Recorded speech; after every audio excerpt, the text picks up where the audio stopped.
Hello and welcome to the session. आज के session में हम स्टार्ट करने वाले हैं एक नए टॉपिक को जो कि है बहुत इंटरेस्टिंग, दैट इज़ ट्रांसक्रिप्शन।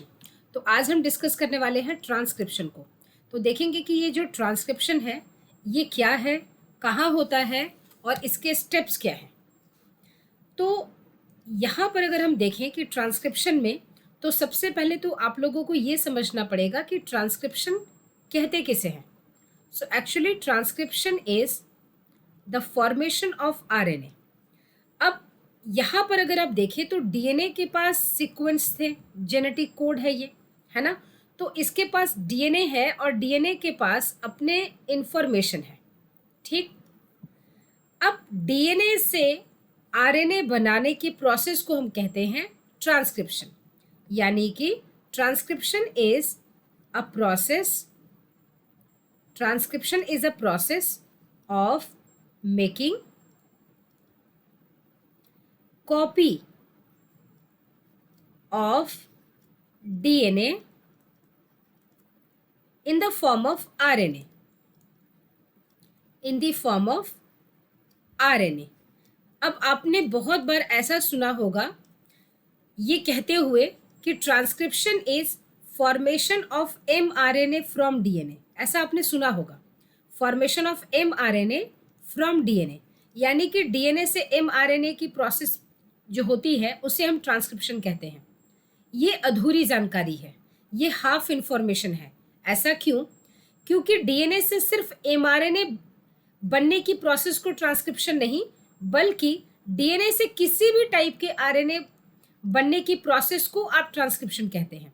चाहे वो mRNA हो, tRNA हो, rRNA हो, snRNA हो, scRNA हो, जो भी आरएनए हो इन जनरल, तो formation of RNA from DNA, इसे आप कहेंगे ट्रांसक्रिप्शन, ना कि आप स्पेसिफिकली फॉर्मेशन ऑफ mRNA कहेंगे।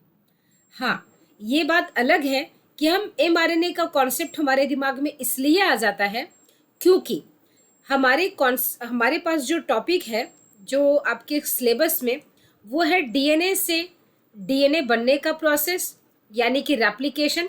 फिर आप पढ़ते हैं mRNA, उसके बाद आपको बताई जाती है प्रोटीन सिंथेसिस, यानी कि ट्रांसलेशन। अब ये हमारे सिलेबस में है, इसका मतलब ये नहीं कि ट्रांसक्रिप्शन सिर्फ mRNA के फॉर्मेशन को ही कहते हैं। सो formation of RNA from DNA is transcription, ये बेस्ट डिफिनेशन हुआ। सो आई थिंक आपको ये बात तो समझ में आ गई होगी कि process of कॉपिंग information of DNA into RNA, है ना, इसे आप कहते हैं ट्रांसक्रिप्शन। चलिए, बहुत बढ़िया। अब हम बात करते हैं कुछ ट्रांसक्रिप्शन के बेसिक पॉइंट्स को।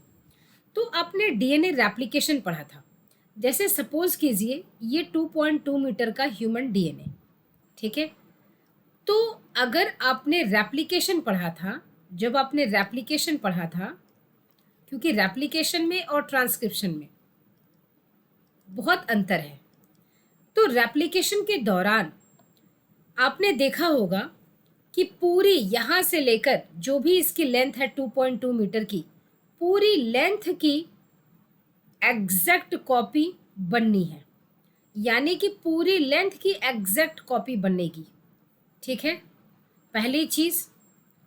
इसलिए आपने यहाँ देखा कि पूरी इंटायर लेंथ की ऑफ डीएनए की रेप्लिका बनेगी। लेकिन ट्रांसक्रिप्शन में क्या होगा कि अगर आपके पास ये पूरी डीएनए है, तो इस डीएनए में ट्रांसक्रिप्शन में, सपोज ये डीएनए है आपके पास है, इस ट्रांसक्रिप्शन के लिए पूरी इंटायर डीएनए का आरएनए नहीं बनेगा। आरएनए सिर्फ उतने ही पार्ट का बनेगा जितने पार्ट की रिक्वायरमेंट है। सपोज यहाँ से लेकर यहाँ तक, है ना, तो यहाँ पर सिर्फ इनके ही आरएनए बनने हैं। मान लीजिए mRNA, मुझे इसी का मैसेंजर आरएनए चाहिए, ठीक है, मुझे इसी का मान लीजिए मैसेंजर आरएनए चाहिए, क्योंकि इसी मैसेंजर आरएनए के पास वो इंफॉर्मेशन है जो इस पर्टिकुलर टाइप का प्रोटीन बनाकर दे सकता है, ठीक है। तो अब इतने ही mRNA का यहाँ ट्रांसक्रिप्शन होगा। ट्रांसक्रिप्शन के लिए ज़रूरी नहीं है कि पूरी यहाँ से लेकर यहाँ तक के पूरी लेंथ का mRNA बनेगा या किसी भी तरह का आरएनए बनेगा। उतने का ही बनेगा जितने पार्ट की रिक्वायरमेंट है।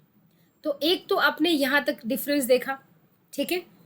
उसके बाद आप देखेंगे एक और डिफरेंस, यानी कि अगर हम देखने चलें, इसे अगर हम लिखना चाहें तो हमने ये देखा कि ट्रांसक्रिप्शन में हमने क्या देखा कि बेसिक फीचर्स ऑफ ट्रांसक्रिप्शन, आप इसे डिफरेंस भी कह सकते हैं, कि ट्रांसक्रिप्शन में total DNA do not undergo transcription, total DNA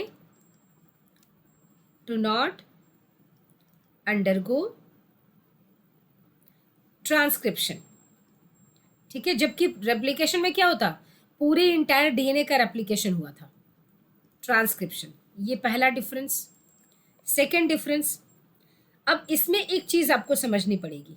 अगर आपने इस पूरे टोटल डीएनए को अगर आपने लिया था, ठीक है, आपसे पूछा जा सकता है ऐसा क्यों, तो इस टोटल डीएनए में कुछ हिस्से ऐसे हैं जो कोडिंग डीएनए कहलाते हैं, ठीक, इन्हें आप कहते हैं कोडिंग डीएनए। कुछ ऐसे हिस्से हैं जिन्हें आप कहते हैं non coding DNA, non coding DNA. जो नॉन कोडिंग डीएनए है उन्हीं को दूसरी भाषा में हम कहते हैं, नॉन कोडिंग डीएनए को जंक डीएनए, इन्हीं को आप कहते हैं junk DNA, junk DNA. Junk DNA की ट्रांसक्रिप्शन नहीं होती, कोडिंग डीएनए की ट्रांसक्रिप्शन होगी, ठीक है।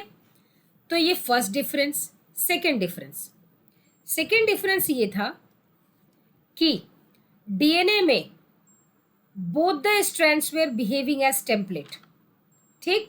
डीएनए रेप्लिकेशन में हमने देखा था कि दोनों स्ट्रैंड, ये दोनों ही स्ट्रैंड टेम्पलेट की तरह बिहेव कर रहे हैं, लेकिन ट्रांसक्रिप्शन में क्या है, ओनली वन स्ट्रैंड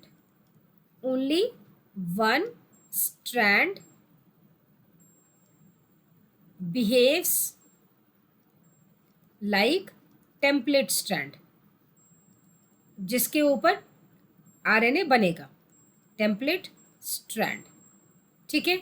जबकि डीएनए में क्या था, दोनों थे, both the strands were behaving as template strand. तो ये दो डिफरेंस। थर्ड डिफरेंस, अगर हम देखें कि डीएनए रेप्लिकेशन में मुझे डीएनए पॉलीमरेज की जरूरत पड़ी थी, यहाँ पर मुझे एंजाइम्स जो जरूरत पड़ेगी, एंजाइम्स मुझे चाहिए आरएनए पॉलीमरेज, क्योंकि आरएनए बनाना है। एक चीज याद रखें, जो बनाना है वही पॉलीमरेज होगा। आरएनए बनाना है, आरएनए पॉलीमरेज, डीएनए बनाना है, डीएनए पॉलीमरेज। सो एंजाइम्स कौन से रिक्वायर्ड होंगे, आरएनए बनाना है तो आरएनए पॉलीमरेज, आरएनए पॉलीमरेज। बहुत बढ़िया।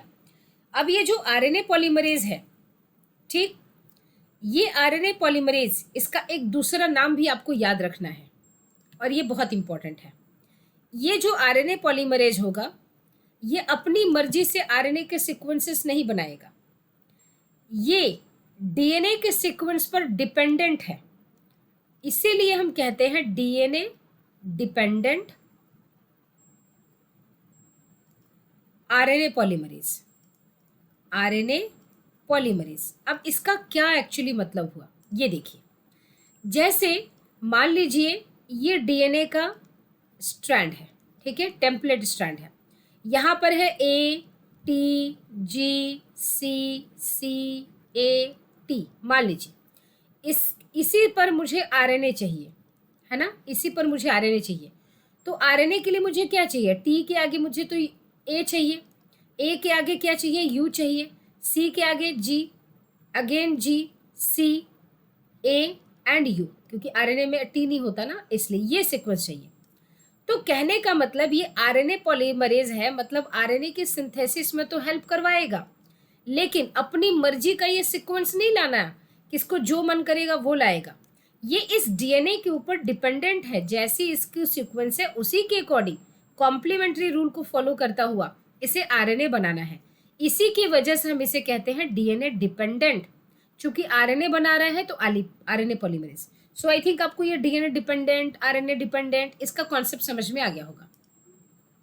नेक्स्ट कॉन्सेप्ट ये है कि डीएनए में आपको डीएनए के रेप्लिकेशन में आपने प्राइमर का यूज़ किया था। यहाँ पर किसी भी प्राइमर की ज़रूरत नहीं है, 4 डिफरेंस आप ला सकते हैं।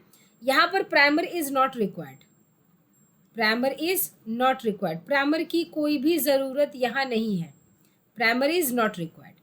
ठीक, अच्छा, उसके बाद अगर हम बात करें 5th की, तो ये सिमिलैरिटीज़ की तरफ इशारा करता है कि जैसे डीएनए रेप्लिकेशन में कॉम्प्लीमेंट्री रूल फॉलो करते हैं, यहाँ पर भी कॉम्प्लीमेंट्री रूल फॉलो करेगा। ए बाइंड्स विथ यू, क्योंकि यहाँ T is absent in case of RNA, ठीक है, and G binds with triple bond with C, तो ये रूल फॉलो करेगा, ठीक है। नाउ अब हम बात करें अगर इसके रेप्लिकेशन एंड ट्रांसक्रिप्शन को अगर हम कंपेयर करना चाहें, और ये कंपेरिजन बहुत इंपॉर्टेंट है regarding NEET point of view. मान लीजिए अगर हम डीएनए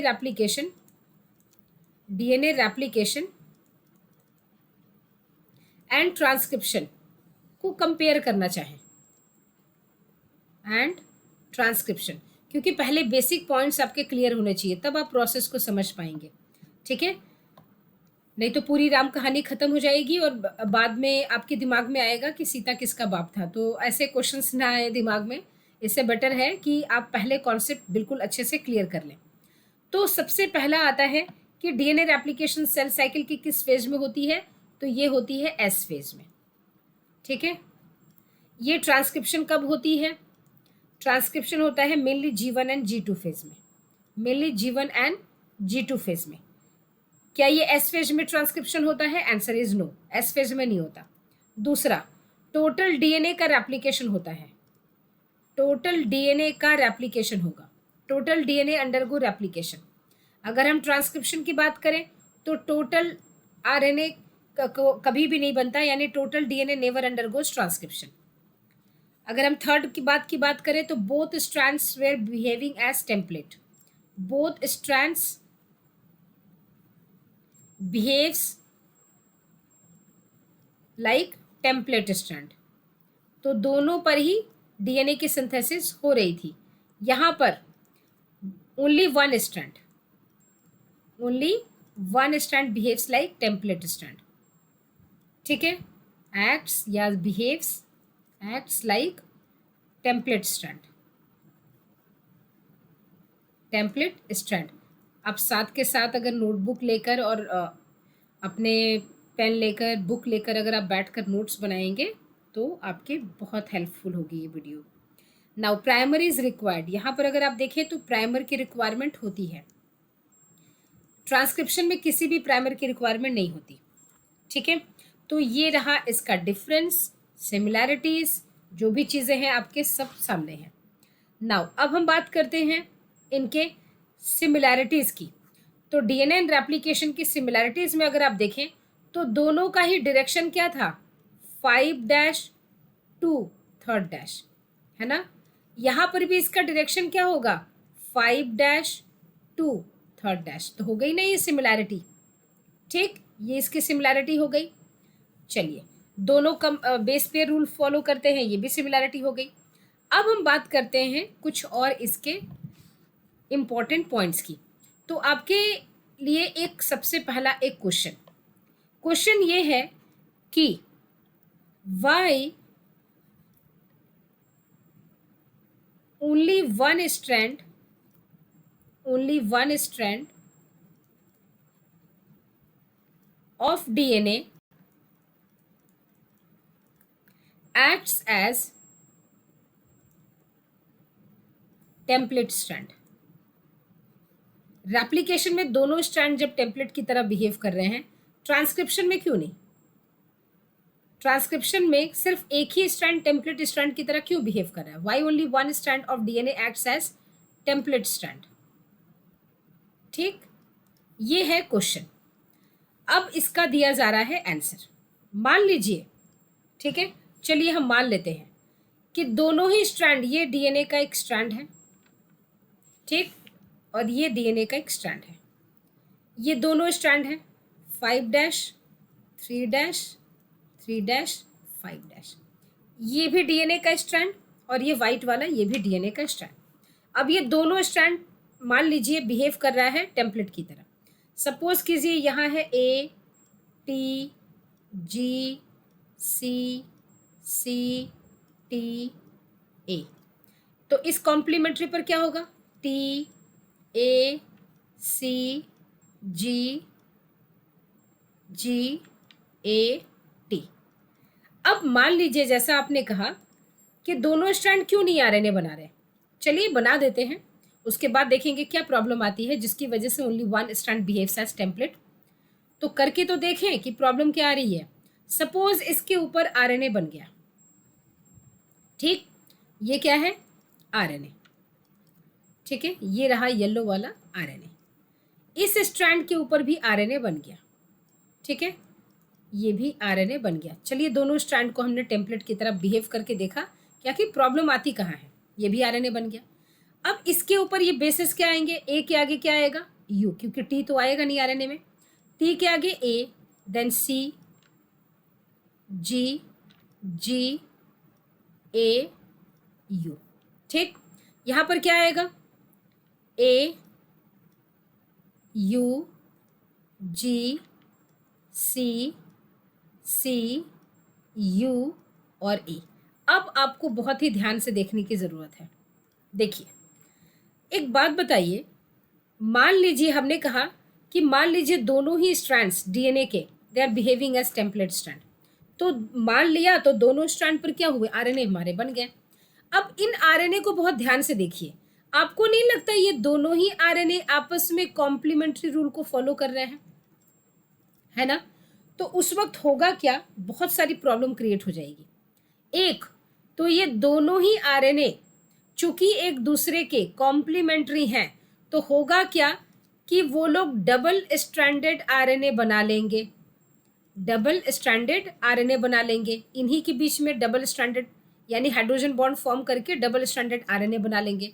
और जैसे ही डबल स्ट्रैंडेड आरएनए ये लोग बना लेंगे, तो आप ये समझ लें कि डबल स्ट्रैंडेड आरएनए का ट्रांसलेशन नहीं होता, क्योंकि राइबोसोम बाइंड नहीं कर पाएगा ना, नेवर अंडरगोज ट्रांसलेशन, यानी कि डबल स्ट्रैंडेड आरएनए का कभी प्रोटीन सिंथेसिस नहीं हो पाएगा, ठीक। तो किसी भी काम का नहीं, एक कारण। दूसरा, इसलिए डबल यानी कि इसीलिए दोनों स्ट्रैंड आरएनए नहीं बनाते, टेम्पलेट की तरह बिहेव नहीं करते। दूसरा कारण, मान लेते हैं इसने डबल स्ट्रैंडेड आरएनए नहीं बनाया, मान लेते हैं, तब भी क्या होगा कि अगर उस केस में जेनेटिक कोड इज ट्रिपलेट, ये आपने पढ़ा था, तो होगा क्या कि ये सपोज एक अमाइनो एसिड के लिए कोड कर रहा है, ये एक अमाइनो एसिड के लिए कोड कर रहा है, उसी तरह से इसके इधर भी अमाइनो, यानी कि एक जो प्रोटीन है ना, वो प्रोटीन दो आरएनए से मिलकर बन रहे हैं, दो आरएनए मिलकर प्रोटीन बना रहे हैं, तो दो अलग अलग नेचर के, दो अलग अलग तरह के प्रोटीन्स हमारे बॉडी में बन जाएंगे। बात समझ में आ गई? ठीक है, जो कि बिल्कुल नहीं होना चाहिए। हमारी रिक्वायरमेंट तो किसी एक खास तरह की प्रोटीन की थी ना, लेकिन यहाँ चूंकि दोनों आरएनए यहाँ बन जाएंगे, तो दोनों आरएनए के लिए अब ये ट्रांसलेशन में अगर जाएंगे तो दो अलग अलग तरह के प्रोटीन्स बनेंगे, क्योंकि जेनेटिक कोड तो अलग अलग है। अब जो यूएसी कोड करेगा एयूजी तो अलग करेगा। आई थिंक आपको ये पॉइंट समझ में आ रहा होगा, ठीक है। तो as these two RNA are complementary to each other, so they can form double stranded RNA. Double stranded RNA never undergoes translation, एक कारण कि ये दोनों डीएनए के स्ट्रैंड टेम्पलेट की तरह बिहेव नहीं करते। If both strand show transcription, two RNA will formed and they have different sequences, so different type of proteins will be, है ना, फॉर्म्ड। तो यहाँ पर it will complicate gene expression machinery, इसकी वजह से पूरी जीन एक्सप्रेशन की मशीनरी कॉम्प्लिकेशन में आ जाएगी, ठीक है। तो आई थिंक ये बात आपको समझ में आ गया होगा कि इस क्वेश्चन का आंसर क्या होगा। अब हम चलते हैं मेनली कि ट्रांसक्रिप्शन को समझने के लिए, है ना, कि ट्रांसक्रिप्शन एक्चुअली होता क्या है। अब ध्यान से देखिए, ट्रांसक्रिप्शन को समझने के लिए सपोज ये है डीएनए, ठीक, ये है डीएनए। इस डीएनए पर मुझे अभी यहाँ से लेकर यहाँ तक का जो डीएनए के अंदर जो सीक्वेंस है, ठीक है, ये ट्रांसक्रिप्शन यूनिट की तरह बिहेव कर रहे हैं, यानी कि यहाँ से ट्रांसक्रिप्शन होना संभव है, ट्रांसक्रिप्शन यूनिट की तरह बिहेव कर रहे हैं। इसका मतलब ट्रांसक्रिप्शन यूनिट में कुछ खास चीजें होती हैं? आंसर इज हाँ, कुछ खास चीज़ें होती हैं। सपोज़ यहाँ भी एक ट्रांसक्रिप्शन यूनिट है, यहाँ पर भी एक ट्रांसक्रिप्शन यूनिट है, ऐसे ही हमने एक ट्रांसक्रिप्शन यूनिट को टारगेट किया है। इसका मतलब ये हुआ कि ट्रांसक्रिप्शन यूनिट होता क्या है? सो ट्रांसक्रिप्शन यूनिट वो सेगमेंट ऑफ डीएनए है। It is the segment of DNA.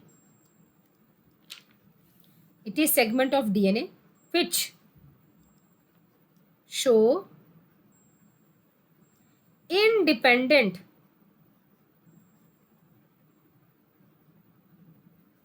event of या process of transcription। अब इसका मतलब क्या हुआ? इसका मतलब ये हुआ कि सपोज ये एक ट्रांसक्रिप्शन यूनिट किसी खास तरह के आरएनए के लिए रिस्पॉन्सिबल है, ये एक खास तरह के आरएनए के लिए रिस्पॉन्सिबल है और एक खास तरह के आरएनए के लिए रिस्पॉन्सिबल है।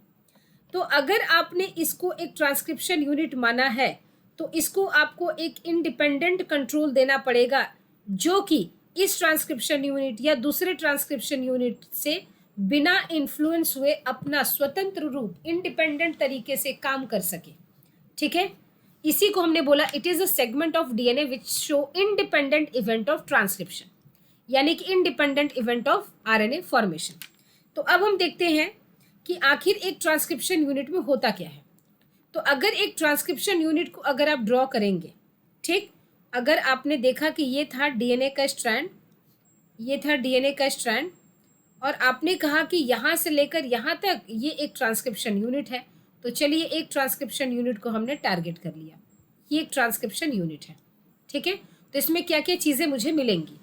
इसमें सबसे पहले आपको एक यहाँ पर है ना कुछ मिलेगा। क्या मिलेगा? वो एक मिलेगा आपको सीक्वेंस जिसे आप कहेंगे प्रोमोटर।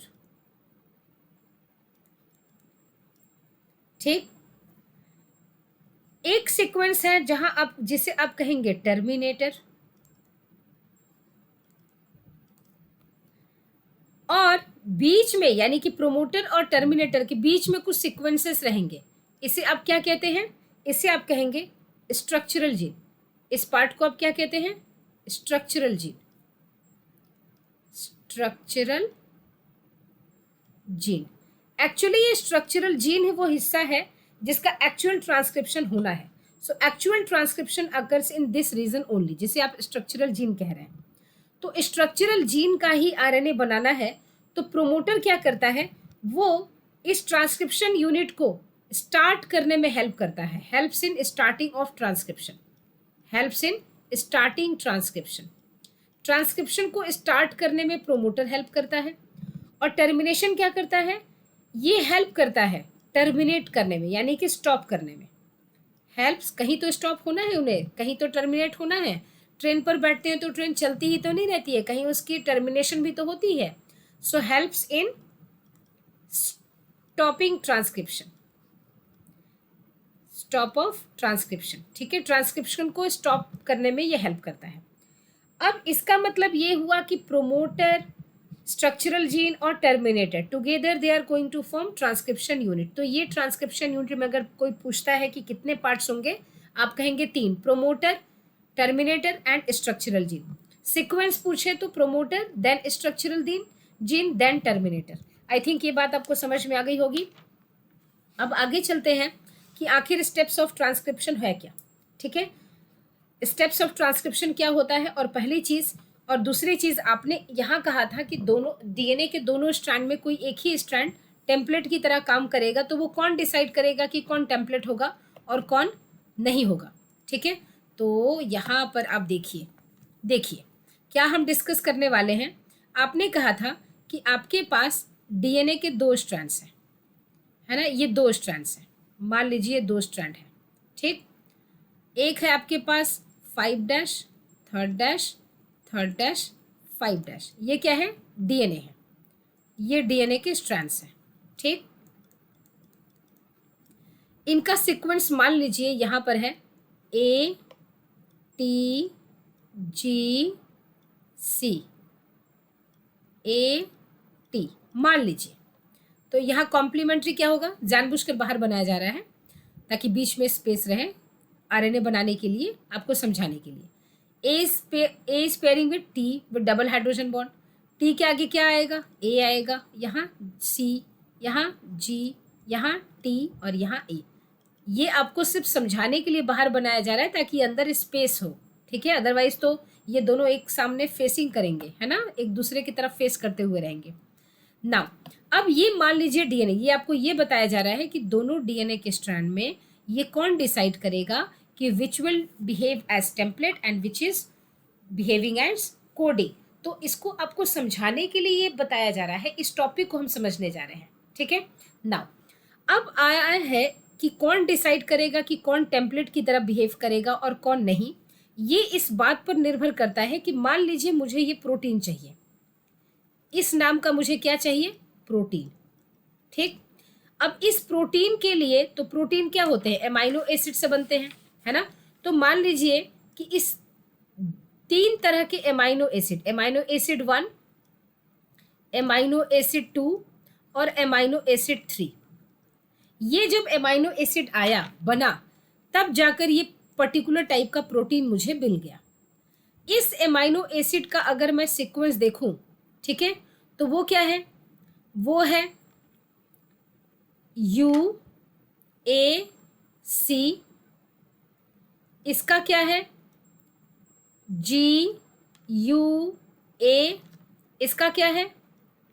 मान लीजिए है, इसका भी है U A G, मान लीजिए, ठीक। अब कहानी में यहाँ ट्विस्ट है कि इस तरह का अगर mRNA बन जाएगा, इस तरह का क्या बन जाएगा? mRNA अगर बन जाएगा तो इसके ये ट्रिपलेट कोडोन्स मिलकर इस तरह के एमाइनो एसिड बना देंगे। ये 3 कोडोन्स मिलकर इस तरह के एमाइनो एसिड बना देंगे और इस तरह के ये ट्रिपलेट कोडोन मिलकर इस तरह का एमाइनो एसिड बना देंगे। और जब ये एमाइनो एसिड के बीच में आपस में पेप्टाइड बॉन्ड का फॉर्मेशन हो जाएगा तो मुझे इस पर्टिकुलर टाइप का प्रोटीन मिल जाएगा। अब आप इस mRNA के सीक्वेंस पर फोकस कीजिए। ये mRNA आपको इन दोनों डीएनए में से कौन दे सकता है ऐसा सीक्वेंस? अब आइए डीएनए पर, अब आरएनए को देखते हैं। आरएनए को अगर आप देखें तो आपको कौन सा सीक्वेंस चाहिए जो ऐसा प्रोटीन देगा? UAC। अब आप देखिए, दोनों ही स्ट्रैंड पर आप आरएनए बनाइए। आपको क्या लगता है? मान लीजिए आपने इस स्ट्रैंड पर आरएनए बनाया, तो यहाँ क्या आएगा? यहाँ आएगा A, यहाँ आएगा क्या? U, यहाँ आएगा G, यहाँ C A U, है ना।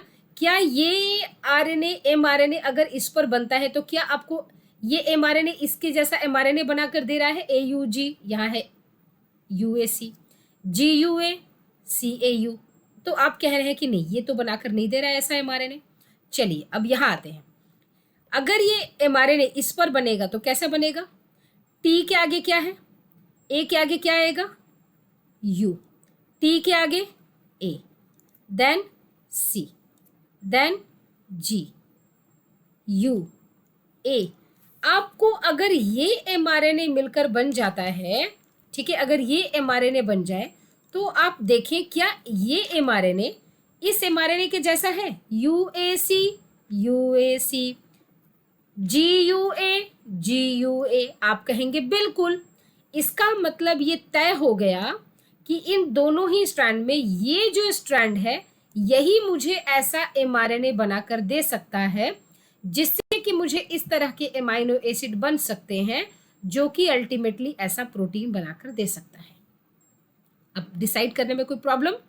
अब पता चल गया कि डीएनए में, दोनों डीएनए में कौन सा डीएनए टेम्पलेट की तरह काम करेगा। बस आंख बंद करके जिस पर mRNA बन सकता है, जो जस्टिफाई कर रहा है, उसे आप टेम्पलेट स्ट्रैंड लिख दें। तो दूसरा स्ट्रैंड जो इस डीएनए का कॉम्प्लीमेंट्री था वो क्या कहला जाएगा? इस डीएनए को आप कहेंगे कोडिंग स्ट्रैंड। कोडिंग स्ट्रैंड, देखिए नाम तो है कोडिंग स्ट्रैंड, लेकिन इस पर mRNA नहीं बनेगा। mRNA किस पर बनेगा? टेम्पलेट स्ट्रैंड पर, ठीक है। mRNA will be formed on template strand. ये नोट करके आप लिख सकते हैं, बहुत इंपॉर्टेंट है। mRNA will be synthesized on template strand, not from coding strand. Template strand, template strand से ही बनेगा, कोडिंग स्ट्रैंड से mRNA, कोडिंग स्ट्रैंड से mRNA नहीं बनेगा। तो ये रहा आपकी एक क्वेश्चन का आंसर। ठीक है, इसका मतलब ये टेम्पलेट स्ट्रैंड। अब हमारे पास टेम्पलेट एंड कोडिंग स्ट्रैंड का कॉन्सेप्ट हो चुका है क्लियर। अब चलते हैं ज़रा अपने एनसीईआरटी के ऊपर। The process of कॉपिंग genetic information from one strand of the DNA into RNA is termed as transcription. Here also the principle of complementary governs the process of transcription. वही base pair rule. Except the adenine now forms base pair with uracil. सिर्फ एक ही अंतर होता है कि A will pair with U, क्योंकि यहाँ पर T नहीं होता। ठीक है, instead of thymine. However, unlike in the process of replication, which once set in the total DNA of an organism gets duplicated, पूरी इंटायर DNA का डुप्लीकेशन होता था, रेप्लीकेशन होता था। लेकिन ट्रांसक्रिप्शन में, in transcription only a segment of DNA and only one of the strands is copied into RNA। इतनी बात समझ में आ गई आपको? तो यहाँ पर क्या होगा कि यहाँ पर DNA जो है तो पूरी इंटायर DNA का नहीं होगा, बल्कि उसके एक पार्ट का RNA सिंथेसिस होगा। अब यहाँ पर इसकी ज़रूरत हो जाती है कि डिफाइनिंग बाउंड्रीज हो that would demarcate the region and the strand of DNA that would be transcribed, जिसकी ट्रांसक्रिप्शन होनी है। अब यहाँ पर एक क्वेश्चन का आंसर दिया जा रहा है कि why both the strands are not copied during transcription. दोनों ही स्ट्रैंड का कॉपी क्यों नहीं होता, दोनों ही स्ट्रैंड्स के ट्रांसक्रिप्शन क्यों नहीं पॉसिबल है? Has the simple answer. अब इसका सिंपल आंसर क्या है? फर्स्ट, पहला कारण, if both strands act as template they would code for RNA molecule with different sequences. ठीक है, and in turn if they code for proteins the sequence of amino acid in the proteins would be different. जाहिर सी बात है, अलग अलग तरह के प्रोटीन बन जाएंगे। Hence one segment of the DNA would be coding for two different types of proteins, जबकि ऐसा होना नहीं चाहिए। And this would complicate the genetic information transfer machinery, जैसा कि आपको बताया गया था। एक तो पहला रीजन ये बताया गया आपको, फर्स्ट रीजन। सेकेंड रीजन कि क्यों दोनों स्ट्रैंड बिहेव नहीं करते, डीएनए के दोनों टेम्पलेट बिहेव क्यों नहीं करते। The two RNA molecule if produced simultaneously would be complementary to each other, hence would form a double-stranded RNA. This would prevent RNA from being translated into protein and the exercise of transcription would become a futile one. जैसा कि आपको बताया कि दोनों RNA क्या हो जाएंगे, क्योंकि बेस पे रूल को फॉलो कर रहे हैं, ये दोनों डबल स्टैंडर्ड RNA बन जाएंगे। और डबल स्टैंडर्ड RNA कभी भी ट्रांसलेशन नहीं करता, प्रोटीन सिंथेसिस होगी नहीं, तो ये पूरा का पूरा ट्रांसक्रिप्शन होना भी एक तरह से बेकार जाएगा। अब यहाँ पर बात की गई ट्रांसक्रिप्शन यूनिट की। A transcription unit in DNA is defined primarily by the three reasons of the DNA: promoter, structural gene and terminator। इसको अभी आपको समझाया गया था कि आखिर ये तीनों होते क्या हैं।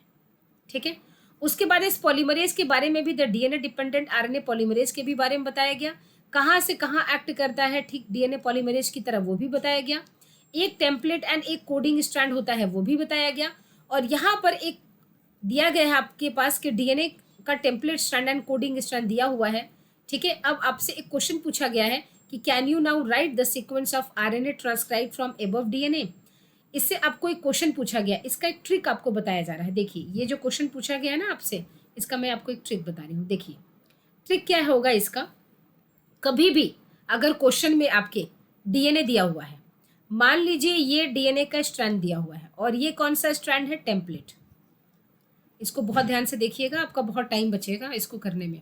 ये टेम्पलेट स्ट्रैंड है। ठीक है, ये 5' to 3' मान लीजिए दिया हुआ है, और इसका ये दिया हुआ है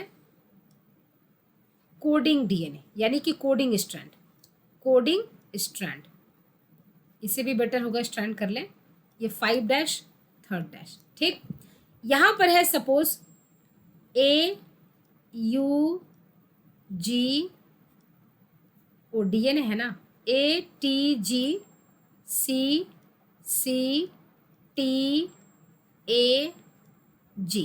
ठीक, तो इस कॉम्प्लीमेंट्री डीएनए के पास क्या होगा, T A C G G A T C.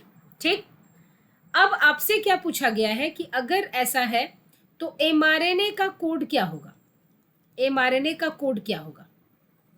ठीक है, एमआरएनए का सीक्वेंस क्या होगा। अब इसके लिए आपको एक ट्रिक बताया जा रहा है। मान लीजिए कोई भी एक स्ट्रैंड दिया हो, ऐसा भी हो सकता है कि सिर्फ उसने कोडिंग स्ट्रैंड दिए हो और आपसे बोल रहा है कि एमआरएनए का स्ट्रैंड बताइए। टेम्पलेट दिया है, पूछा है एमआरएनए बताइए। एमआरएनए दे दिया है, पूछा है टेम्पलेट बताइए। आपको सीधा ये समझना है कि चूंकि टेम्पलेट का कॉम्प्लीमेंट्री कोडिंग है और टेम्पलेट पर ही आरएनए बनता है, यानी कि कोडिंग और एमआरएनए में कुछ भी फर्क नहीं होगा। अब जैसा कोडिंग है वैसा ही एमआरएनए लिख दीजिए। ठीक है, अंतर बस इतना है कि जहां जहां टी मिले उसको रिप्लेस करके यू कर दीजिए। देखिए अब एमआरएनए कैसा बनेगा, एकदम आपको कोडिंग स्ट्रैंड लिख देना है। 5 डैश है, यहाँ 5 डैश डाल दीजिए। 3rd डैश है, 3rd डैश डाल दीजिए।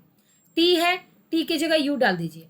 ए C G G A, T है, यू डाल दीजिए, सी, बन गया आपका एमआरएनए। बात समझ में आ गई। इसमें टाइम वेस्ट नहीं करना, ऐसे क्वेश्चंस फ्रैक्शन ऑफ सेकंड में बनते हैं और नीट में टाइम बहुत इंपॉर्टेंट रोल प्ले करता है, तो वहां पर आप टाइम वेस्ट ना करें, फटाफट इस तरह से कर लें। लॉजिक आपके सामने है ही और ये टाइम सेव करने का आसान सा तरीका है। अब हम चलते हैं, देखते हैं स्टेप्स ऑफ ट्रांसक्रिप्शन होता क्या है। ठीक है, कि कौन कौन से स्टेप्स होते हैं। तो सबसे पहले स्टेप्स ऑफ ट्रांसक्रिप्शन को समझने के लिए, यानी कि प्रोसेस ऑफ ट्रांसक्रिप्शन को समझने के लिए आपको ये समझना पड़ेगा कि ये होता कहाँ है। लोकेशन अगर आप देखें तो न्यूक्लियस में, यूकारियोट में, साइटोप्लाज्म में, प्रोकारियोट्स में। जिन ऑर्गेनेलिस के पास उनका खुद का डीएनए था, तो जहां डीएनए था उनका वहीं पर होगा, यानी कि माइटोकॉन्ड्रिया का मैट्रिक्स एंड क्लोरोप्लास्ट का स्ट्रोमा। तो ये आपको हमने जब डीएनए बताया था तब भी बताया था। ठीक है, डीएनए के रेप्लिकेशन में भी आपको ये बातें बताई थी। इंजाइम्स की हम बात करते हैं, इंजाइम्स की। तो इंजाइम आपने क्या बोला यहाँ पर, आरएनए पॉलीमरेज। आरएनए पॉलीमरेज से रिलेटेड क्वेश्चंस आते हैं। आरएनए पॉलीमरेज 5 सब यूनिट से मिलकर बना होता है। इज फॉर्म्ड बाय 5 सब यूनिट्स। कौन कौन सा, 2 अल्फा, 1 बीटा, 1 बीटा डैश और 1 ओमेगा। ये 5 हो गए। इन पांचों को मिलाकर ये आरएनए पॉलीमरेज बनता है।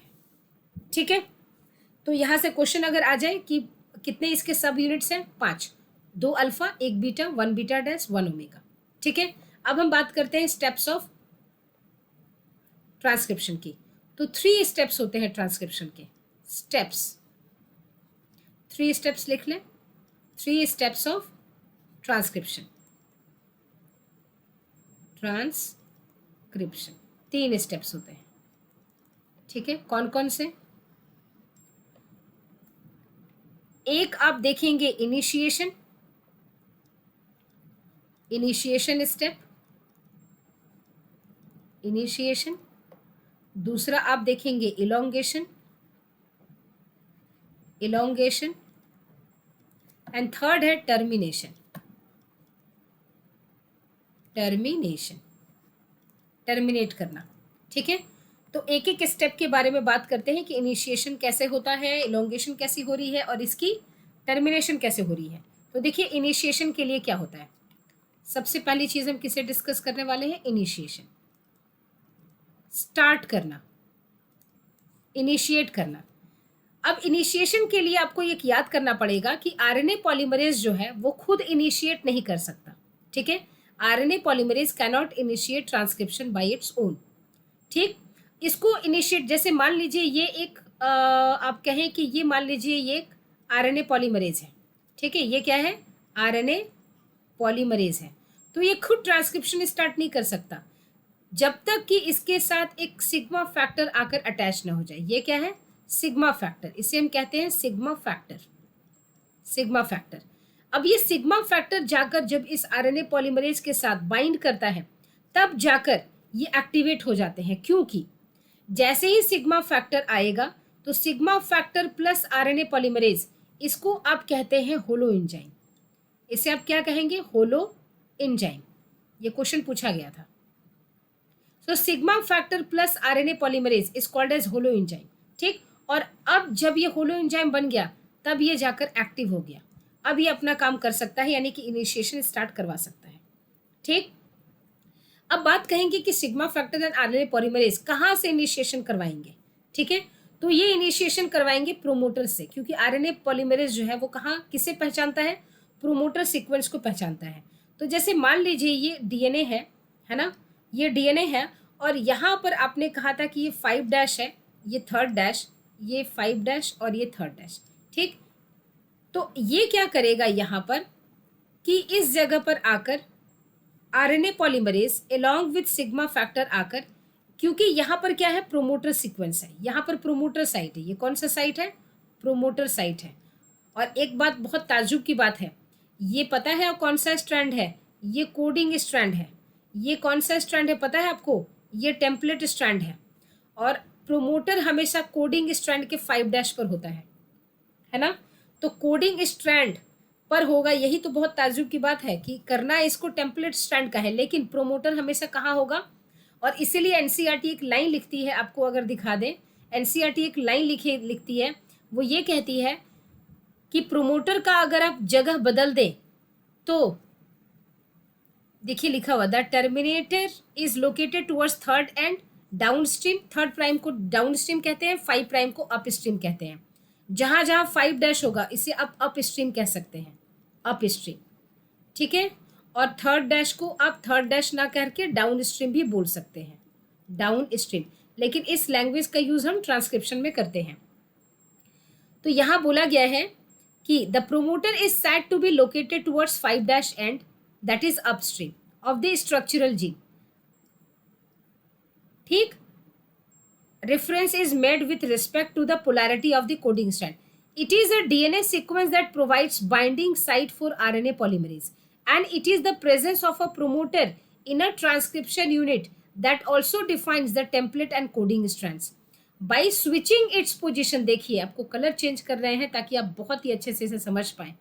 देखिए साफ तौर पे एनसीईआरटी कहती है बाय स्विचिंग इट्स पोजिशन, यानी कि इसकी पोजिशन को अगर आप चेंज कर दें, यानी प्रोमोटर के switching its position with terminator, the definition of coding and template strand could be reverse. इसको खाली उसके पोजीशन को अगर आप चेंज कर दें तो आपका जो टर्मिनेटर और कोडिंग स्ट्रैंड, जो टेम्पलेट एंड कोडिंग स्ट्रैंड कह रहे हैं, उसका पोजीशन चेंज हो जाएगा, यानी कि कोडिंग भी टेम्पलेट की तरफ बिहेव करने लगेगा अगर आप प्रोमोटर को अगर आप चेंज कर दें, टर्मिनेटर को अगर आप चेंज कर दें, ठीक है। तो यहाँ पर ये साफ साफ लिखा गया है। नाउ अब बात करते हैं कि आखिर ये स्टार्ट तो हो गया है, ठीक। अब एक बात अगर आप ध्यान से देखें तो एक्चुअली होता क्या है कि किस तरीके से ये स्टार्ट करने वाला है, ठीक है। 1 सेकेंड। नाउ सी, अब हम देखते हैं कि आखिर ये ट्रांसक्रिप्शन की प्रोसेस स्टार्ट कैसे हो रही है, यानी कि स्टार्ट तो हो गई है, इनिशिएट तो हो गई है। ये था आपके पास डीएनए का सीक्वेंस, ठीक। ये यहाँ पर आ गया था RNA polymerase along with the, ठीक है, ये था ट्रांसक्रिप्शन यूनिट। अच्छा, यहाँ पर आपके पास वो RNA polymerase along with sigma factor आ चुका था, तो यहाँ पर ये सिग्मा फैक्टर के साथ आ चुका है, ठीक। सिग्मा फैक्टर के साथ ये आरएनए पॉलीमरेज आ चुका है, आरएनए पॉलीमरेज। अब आरएनए पॉलीमरेज क्या करता है, इस डीएनए को खोलता भी जाता है, यानी कि ओपन करने के लिए हेलिकेज एंजाइम की जरूरत नहीं पड़ती। आरएनए पॉलीमरेज ही यहाँ पर इस डीएनए के दोनों हेलिक्स को खोलता भी जाएगा, यहाँ पर हेलिकेज एंजाइम की जरूरत नहीं पड़ती, पहली चीज। तो ये ओपन करता जा रहा है और यहाँ से क्या करेगा, जो जैसे मान लीजिए ये यहाँ पर क्या था, इस जगह पर सीक्वेंसेस थे और यहाँ के ये सीक्वेंसेस के अकॉर्डिंग आरएनए बनाता जा रहा है, ठीक है। यहाँ पर क्या कर रहा है, ये आरएनए बनाता जा रहा है, मान लीजिए ये आरएनए बनाता जा रहा है, ये आगे बढ़ता जाएगा और आरएनए का फॉर्मेशन करता जाएगा। अब एक बार इनिशिएट हो गया, अब इसे क्या करना है, इलोंगेट करना है ना। एक बार इनिशिएशन हो गई है, अब इसे क्या करना है, इलोंगेट करना है। तो इनिशिएशन में हमने क्या समझा कि सिग्मा फैक्टर का आना, होलो एंजाइम बनाना, यानी कि आरएनए पॉलीमरेज अभी एक्टिव नहीं है जब तक कि सिग्मा फैक्टर आ ना जाए। अब ये सिग्मा फैक्टर आ गया, अब आप इनको बोलोगे होलो एंजाइम, अब ये एक्टिव हो गया। अब प्रोमोटर के एंड पर जाकर, यानी प्रोमोटर साइड जो अप स्ट्रीम है कोडिंग स्ट्रैंड की, वहां जाकर ये दोनों बाइंड कर जाएंगे। अब इनिशिएशन स्टार्ट हो गई है। इनिशिएशन के लिए बॉन्ड खोलता जाएगा, आगे बढ़ता जाएगा, इनिशिएशन स्टार्ट हो गई है, यहाँ हेलिकेज की जरूरत नहीं है। अब सेकेंड आता है आपके पास इलोंगेशन। अब ये इलोंगेट कैसे करेंगे, स्टार्ट तो कर दिया इसने, अब आगे बढ़ेगा कैसे? आगे बढ़ने के लिए अगेन इसी सीक्वेंस को हम अगर ले लें, ठीक है, तो यहाँ पर अगर आप देखें इस जगह पर सेम सीक्वेंस, ये ट्रांसक्रिप्शन यूनिट को हम ले रहे हैं, ठीक है, और यहाँ पर आपने कहा कि ये तो खुल गया है, ठीक, ये खोल दिया है इसने। तो यहाँ पर आपने कहा कि आरएनए पॉलीमरेज तो आ चुका है, यहाँ पर आरएनए पॉलीमरेज आ गया है, यहाँ सिग्मा फैक्टर ने स्टार्ट भी कर दिया है, आगे बढ़ता जाएगा और ये आरएनए का फॉर्मेशन करता जाएगा, है ना, आरएनए और आगे खोलता भी जाएगा, आरएनए की सिंथेसिस भी करता जा रहा है, यहाँ से आरएनए बनते जा रहे हैं।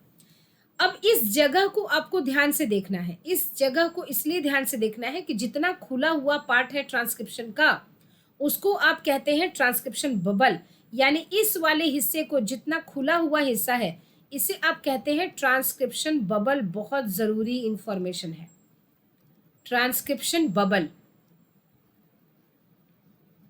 किसे कहते हैं? Transcription bubble, region where DNA is open and transcription is occurring, वो हिस्सा डीएनए का जो खुला हुआ है और जहां ट्रांसक्रिप्शन की प्रोसेस चल रही है। तो डीएनए का वो पार्ट जो ओपन है, डीएनए का वो पार्ट जो ओपन है और जहां एक्चुअली ट्रांसक्रिप्शन की प्रोसेस अभी रनिंग फेज में है, ट्रांसक्रिप्शन वहां चल रही है, रनिंग है, इसे आप कहेंगे ट्रांसक्रिप्शन बबल। तो आई थिंक ये बात आपको समझ में आ गया होगा, ठीक है। अब ये आखिर ये इस तरह से पहुंचता पहुंचता अब क्या हो रहा है, ये जैसे मान लीजिए अब हम बात करेंगे टर्मिनेशन की, ठीक, कि आखिर ये टर्मिनेट कैसे करेंगे, ठीक है, टर्मिनेट कैसे करेंगे। तो यहाँ देखिए, हाँ एक चीज़ बताना भूल गई, जैसे इलोंगेशन होने वाला है ना, स्टार्ट कर दिया इसने, स्टार्ट करने के बाद क्या होगा, ये sigma falls of.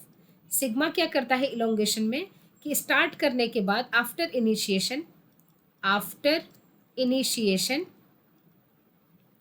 Initiation sigma falls off, ये सिग्मा आरएनए पॉलीमरेज को छोड़कर हट जाएगा, ठीक है, ये सिग्मा क्या करेगा, हट जाएगा, फॉल ऑफ हो जाएगा। तो यहाँ पर सिर्फ और सिर्फ आपके आरएनए पॉलीमरेज रह जाएंगे और वही इलोंगेट करेंगे, ठीक है, यानी कि इलोंगेशन के दौरान सिग्मा फैक्टर नहीं रहता, ठीक, ये बात मेरे से मिस हो गया, सॉरी, ये बात आप दिमाग में रखिएगा। इनिशिएशन के लिए आपको सिग्मा फैक्टर चाहिए, उसके बाद एक बार इनिशिएशन हो गई तो after initiation sigma falls off, sigma हट जाएगा, इलोंगेशन में सिग्मा नहीं होता। अब हम बात कर रहे हैं टर्मिनेशन में। टर्मिनेशन करते करते ये मान लीजिए सपोज कि जब तक ये पूरा डीएनए था, अब ये एंड ट्रांसक्रिप्शन के एकदम यूनिट के एंड तक पहुंच गया है, ठीक, ये मान लीजिए ये डीएनए, ठीक है, यहाँ इतना पूरे ट्रांसक्रिप्शन यूनिट का यहाँ पर इतने सारे हिस्से का आरएनए बन चुका है, यहाँ आरएनए बन चुका है, ठीक है। अब टर्मिनेट करना है, यानी कि अब इसे स्टॉप करना है। तो स्टॉप करने के लिए क्या होगा, आरएनए पॉलीमरेज तो यहाँ पहुंचा हुआ है ना, तो आरएनए पॉलीमरेज के साथ अब कौन जाएगा, आरएनए पॉलीमरेज के साथ अब एक जाएगा, क्योंकि यहाँ आरएनए पॉलीमरेज पहुंचा हुआ है, अब उसे स्टॉप करना है। तो आरएनए पॉलीमरेज के साथ अब एक एंजाइम जाएगा जिसे हम कहते हैं रो फैक्टर, एक्चुअली इसका नाम है रो फैक्टर। अब कौन जाएगा, अब जाएगा रो फैक्टर, ठीक है, इसे हम कहते हैं rho factor, RHO factor, rho factor. Rho factor जाएगा, इसके साथ लगेगा और ये क्या करेगा, रो फैक्टर ये क्या करेगा, आरएनए पॉलीमरेज के साथ बाइंड्स विद आरएनए पॉलीमरेज के साथ बाइंड करेगा, ठीक है, और क्या करेगा फिर, टर्मिनेट करता है, यानी कि हेल्प्स इन टर्मिनेशन, और टर्मिनेशन में हेल्प करेगा, ठीक है।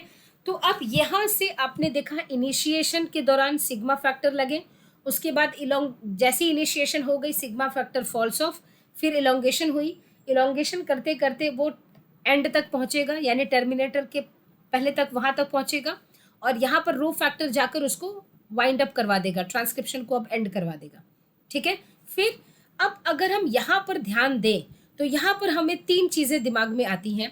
एक ये कि इस जगह पर हमारे पास डीएनए भी है, हमारे पास इस सिस्टम में जो आरएनए बना है वो भी है, और इस सिस्टम पर हमारे कुछ ये जो एंजाइम्स हैं ये भी हैं, ये हमारे पास एंजाइम्स भी हैं। ये सब लग भिड़ कर ये सब काम कर रहे थे। अब इस जगह से हटना है क्योंकि आरएनए बन चुका है।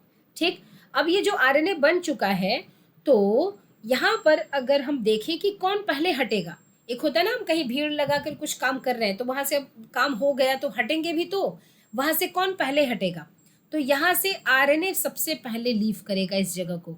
आरएनए लीव्स फर्स्ट, ये सबसे पहले जगह को छोड़ेगा, इट लीव्स फर्स्ट, पहले ये। ठीक, उसके बाद अगर आरएनए पहले निकलेगा, उसके बाद कौन जाएगा, उसके बाद जाएगा डीएनए, डीएनए लीव्स सेकेंड, उसके बाद लास्ट में एंजाइम जाएगा।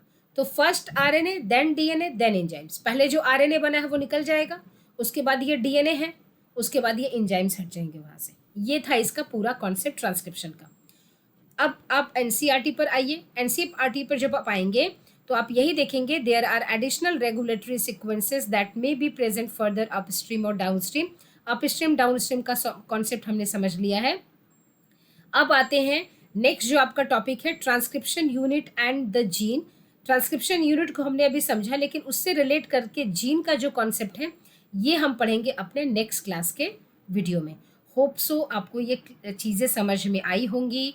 आप कमेंट सेक्शन में अपने कमेंट्स देकर ज़रूर बताएं कि कैसी लगती हैं आपको क्लासेस, समझ में आता है नहीं आता, जो भी है आप ज़रूर बताएं, तभी हमारे पास आपकी इन्फॉर्मेशन आ पाएगी कि आपको ये एक्चुअली समझ में आ रही है या नहीं आ रही है। अगर किसी टॉपिक की रिक्वायरमेंट हो, अगर आपके हाल फिलहाल कोई एग्ज़ाम्स होने वाले हों तो उसकी भी रिक्वायरमेंट के लिए आप कमेंट सेक्शन में अपनी रिक्वायरमेंट डाल सकते हैं, उसके लिए सेपरेट वीडियो बनाया जा सकता है। तो मिलते हैं आपसे नेक्स्ट क्लास में, तब तक take care and bye bye.